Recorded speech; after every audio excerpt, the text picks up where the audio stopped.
Los Angeles, a city built on dreams, some realized, some broken, and some completely forgotten. Jim Callahan had once believed in those dreams. When he was younger, he thought anything was possible. Serve your country, come home a hero, build a life. Simple. But life had other plans. Now at 56 years old, he sat on a cold bench outside an upscale restaurant, his worn-out Marine Corps jacket wrapped tightly around him. The patches had faded, the fabric was fraying at the edges, but he still wore it because it was the only thing left that reminded him of who he used to be. It was a chilly evening, and the neon lights from the city blurred in his tired eyes. He rubbed his hands together for warmth, staring at the people stepping out of limousines and high-end sports cars, laughing as they entered the restaurant. It wasn't bitterness he felt, not entirely. It was something else, something heavier, something like exhaustion. Jim had been on these streets for over a decade now. At first, he told himself it was temporary, a rough patch, just a few bad breaks, a little bad luck. But years passed, and things never quite turned around. He'd seen guys like him disappear, some to shelters, some to alcohol, some to overdoses. He was still here, but for how long? His stomach ached with hunger, the kind that made his body feel hollow. He had made it through the day with a half-eaten sandwich he found near a dumpster. But now he needed something real. He hated asking for money. He hated the way people avoided eye contact, the way they crossed the street, the way they pretended he didn't exist. But tonight he had no choice. Taking a deep breath, he forced himself to stand, his knees aching from years of sleeping on concrete. He pulled his jacket tighter, took a step forward, and nearly bumped into someone walking out of the restaurant. Jim looked up and froze. Sylvester Stallone. For a second, Jim thought his hunger was making him hallucinate. But no, it was him, the Hollywood icon, the man whose movies had been played in barracks overseas for years, the guy every Marine knew by name. Even out of his famous roles, Stallone had presence. He stood tall, his shoulders squared, dressed in a dark navy suit that fit perfectly. But what struck Jim the most was his eyes, sharp, focused, like a man who had seen and done it all. Jim hesitated. His instinct screamed at him to just walk away. Don't embarrass yourself. Don't do this. But his stomach twisted in pain. And so, against every ounce of pride he had left, he forced himself to speak. Sir, can you spare $1? Stallone had been adjusting his cufflinks, but at Jim's words, he stopped. Slowly, he turned his head, his sharp eyes locking onto Jim's. It wasn't a quick glance. It wasn't a pitying look. It was something else. Something like recognition. You served? Stallone asked. Jim nodded stiffly. Yeah, Marines. 2 tours. Stallone's expression shifted. It wasn't the typical, thank you for your service face Jim had seen 1,000 times before. No empty gestures, no automatic rehearsed replies. Instead, Stallone studied him, his gaze unwavering. Jim felt like he was being weighed, measured, evaluated. The silence stretched. Jim knew what was coming. He had seen it too many times. A polite nod, a mumbled excuse, a quick escape. But then, Stallone reached into his pocket, pulled out his wallet, and handed Jim a crisp $100 bill. Jim blinked. Sir, Take it, Stallone said, his voice low, firm. Get yourself a meal. Jim's fingers trembled as he took the bill. I don't know what to say, Stallone nodded. You don't have to say anything. Jim expected him to walk away, but he didn't. Instead, Stallone turned, walked right back into the restaurant, past the host, past the guests, past the waitstaff, straight to the manager. The restaurant fell silent. Every high society guest, every wealthy patron, every executive sipping on expensive wine turned to watch. The manager, a stiff-looking man in a black suit, practically sprinted forward, plastering on a fake smile. Mr. Stallone! A pleasure, sir. Is something wrong? Stallone didn't raise his voice. He didn't have to. You see that man outside? He asked, tilting his head toward Jim. The manager's eyes darted toward the entrance. Yes, sir? He's eating here tonight. The manager's smile tightened. Sir, I don't think that's... Stallone pulled out his wallet again, this time placing a stack of bills on the counter. Give him the best meal you've got. Silence. The entire restaurant was now watching. Some guests shifted uncomfortably. Others whispered to each other. The manager swallowed and quickly nodded. Of course, sir.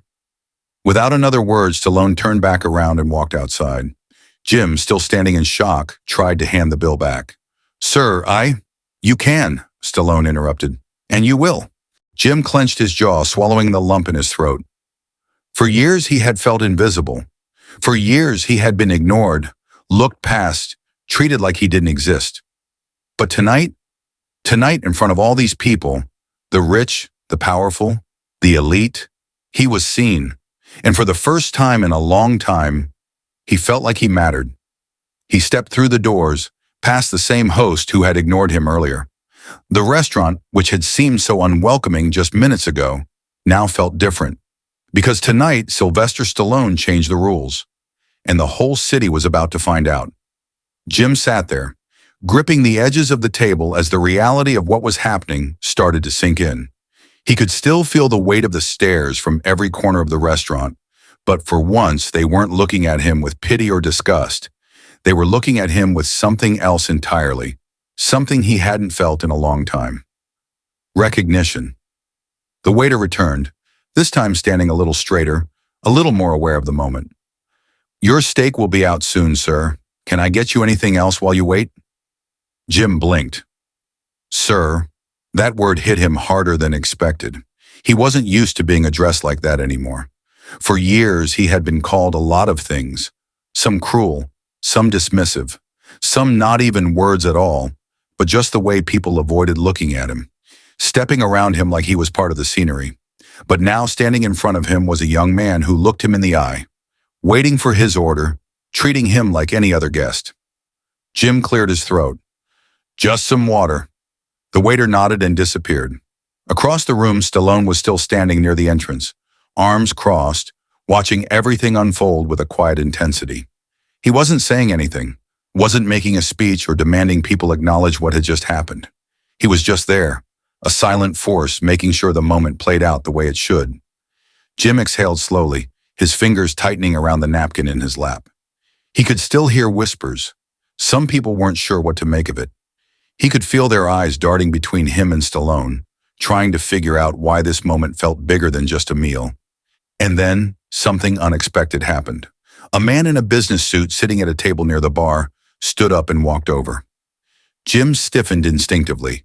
For years, whenever someone walked toward him with that kind of purpose, it was usually to tell him to move along, to stop loitering, to find somewhere else to exist.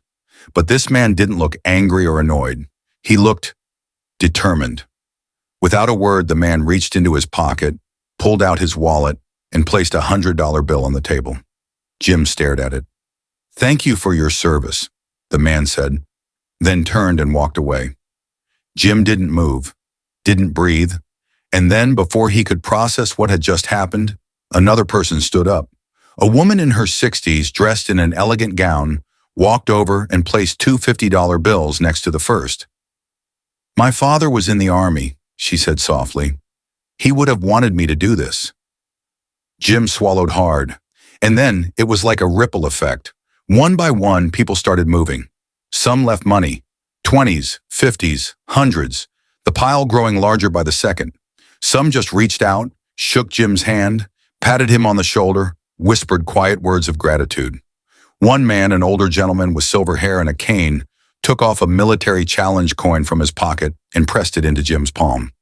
Semper Fi, brother, he murmured. Jim looked down at the coin, the weight of it pressing into his calloused fingers, and for the first time in years he felt something break inside him. He had spent so long believing he was invisible, believing that people didn't care. But tonight, in the middle of a place he had never belonged, they saw him, and they cared. He felt his throat tighten as he looked up at Stallone, who was now making his way toward him, finally stepping in. Jim exhaled sharply, shaking his head in disbelief. This is too much, man. Stallone slid into the chair across from him, leaning in slightly. Why? Jim gestured to the growing pile of cash, his voice shaking. Because I know some guys, old buddies. They're in worse shape than me. This could help them. He let out a rough laugh, rubbing his hand over his face. I've spent years thinking I was alone in this, that nobody gave a damn. But tonight, I see that's not true. And if I take all this for myself and do nothing, then maybe I don't deserve it. Stallone's expression was unreadable for a moment. Then slowly he nodded, something like pride flickering in his eyes. You sure about that? Jim nodded. Yeah, and if I ever get my own place, I'll do the same for someone else. Stallone extended his hand across the table. Jim hesitated for only a second before gripping it firmly. It wasn't just a handshake, it was a promise. The restaurant, which had seemed so unwelcoming just an hour ago, now felt different. Jim had stepped in feeling like a ghost, and now he was leaving as something else, someone who mattered. The night ended, but the story didn't. The next morning, a local journalist who had been in the restaurant wrote about what happened. People shared the story online. The moment went viral. By the afternoon, it was being covered on the news, not just Stallone's act of kindness, but the way the entire restaurant had responded. And that's when something truly unexpected happened. Other restaurants across the city started offering meals to struggling veterans. No cameras, no speeches, just quiet gestures of respect. Business owners reached out, offering jobs, mentorships, help. People who had never stopped to acknowledge a homeless veteran before suddenly started seeing them. It was a shift, a small one, but real, and it had started because one man took a moment to stop, listen, and care. Because of that, Jim Callahan's story didn't end on the streets of Los Angeles. It was just getting started. Don't forget to like and subscribe for more stories that inspire and challenge us to grow. What would you have done if you were in his shoes? Let us know in the comments below.